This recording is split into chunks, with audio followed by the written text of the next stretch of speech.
Hey, Ishumi from Overdrive, and you're looking at an engine. Do you know what engine that is? That's the new Royal Enfield parallel twin. Finally confirmed, it's a 650cc parallel twin, not a 750 like everybody speculated. The reason for the difference in the displacement is Royal Enfield says, and I would tend to agree, that 750 may be a jump too big for a 500cc customer upgrading. 650 allows them to access all kinds of customers, people who are used to big machines as well as people who are new to big machines and don't want something very challenging. That's also the reason why the power and the torque outputs are relatively modest for an engine like this. To give you a reference, if you were to take a 600cc inline 4 or 650cc inline 4 like the CBR 650F, you're talking 90 PS. If you take a very, very powerful single cylinder 650 like say the KTM 690 Duke, you're talking 75-80 PS.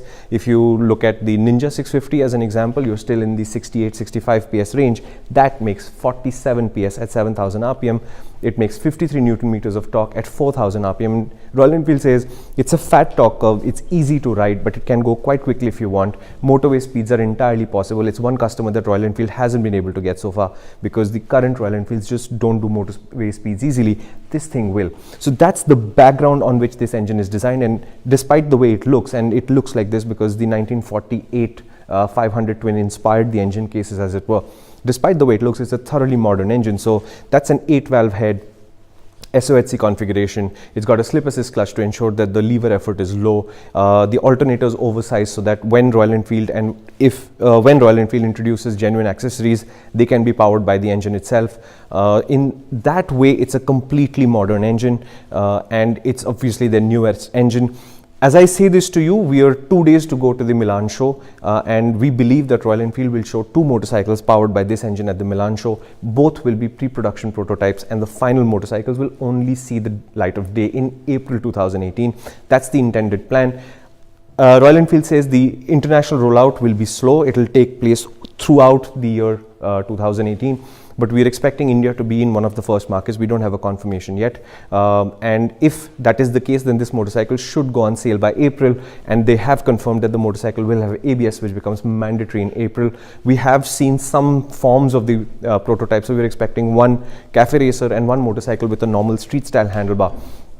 I am not moving around in this video primarily because there's a turntable and I'm not allowed to step on that, but I can actually turn the engine. So if you'd like to look at the other side, in theory it's a little heavy, but we can rotate this engine and show you the other side of what it looks like. So that's what this engine looks like, and as I said, we'll be powering 2 motorcycles that should appear by April. Royal Enfield is talking about these engines and the motorcycles being accessible. There is a pricing element to that, there is a power element to that, which we've already talked about. So if they're made in India, their prices should be really good. I'm not supposed to be speculating about price, but I'm a journalist, I can't help it, right?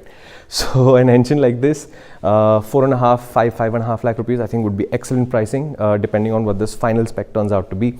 We did see the motorcycle being ridden at the Bruntingthorpe Proving Ground today by their test rider. It looks good, it sounds good, and that's the story that we know so far. Watch out for more coming from the Milan show live as this thing is revealed. I think it's set for about 8:30 p.m. India time on Tuesday.